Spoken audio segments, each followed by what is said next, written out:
of the day, we respect each other. One is a managing director of the hospitality division of India's Express Group, a company that also has interests in global logistics, engineering, and packaged foods.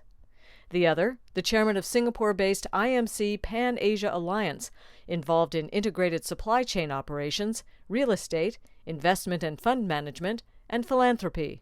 These are both family businesses, a type of business a recent Credit Suisse report labeled the backbone of Asian economies.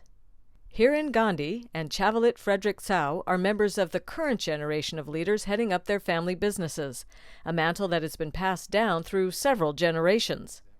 Gandhi is a third-generation leader in the company started by his grandfather as a customs clearing agency around the docks of Mumbai.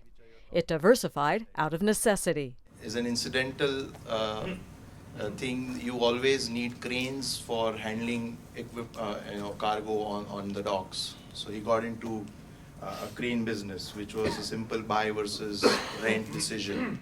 From there, it expanded into logistics and warehousing and later into hospitality, and then into food packaging as it looked to control the quality of supplies for its own hotels. Tsao is the fourth generation of his family to run the firm, which traces its roots back to his great-grandfather's transportation business in Shanghai. When he became group chairman in 1995, he started looking at sustainability. At that time, I see the players have changed and the world trend has changed. And for my family business to sustain, I needed to relook at the type of business that we should be in. The two leaders shared their insights into diversification at a family business roundtable at NUS Business School. Gandhi's family business is, for the time being, very much India-centric. He says the leadership share strong bonds because of shared family values.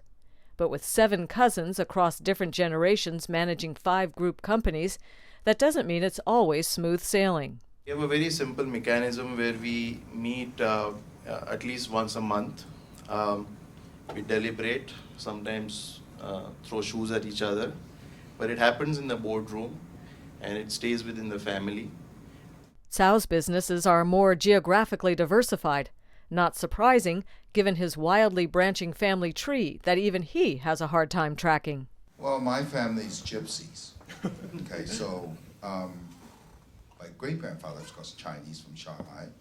Then my grandfather's Brazilian, my father's Malaysian, I'm Thai, my daughter now business is Canadian. And so they all grew from different markets. My father benefited most from Japan, then Malaysia. Then I went to Thailand, Indonesia, and then China, and Australia, and of course I picked more places. And so it's a global reality. There's no boundary. So it's here. Gandhi has 2 young children, so he has no plan yet to bring them on board. Tsao has 2 older children who currently are pursuing other interests outside the family business.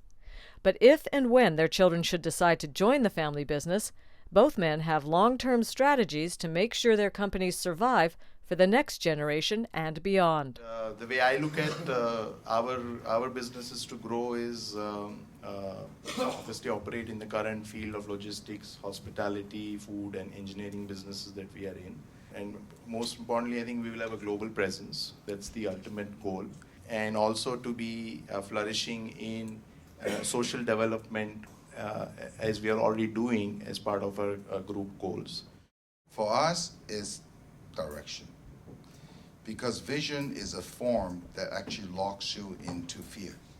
The outcome dictates, that becomes the end dictates the mean, not good for us. And really focus on organization strategy. Because organization strategy is a true long-term strategy.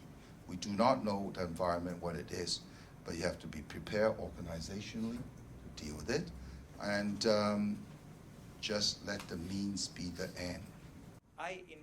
NUS Business School Associate Professor Ishtiaq Pasha Mahmood says although the 2 speakers had different approaches, they shared a common underlying theme. Family businesses don't have to be tyrannical and always splitting apart because of family not coming to terms with how to share assets and things like that. It could actually be a common venue for building a bond for multiple generations. And one of the speakers has a very tacit view about how family values are generated and almost takes it for granted. The others have a more explicit view about how to use dialogue as a way to create alignment and common understanding.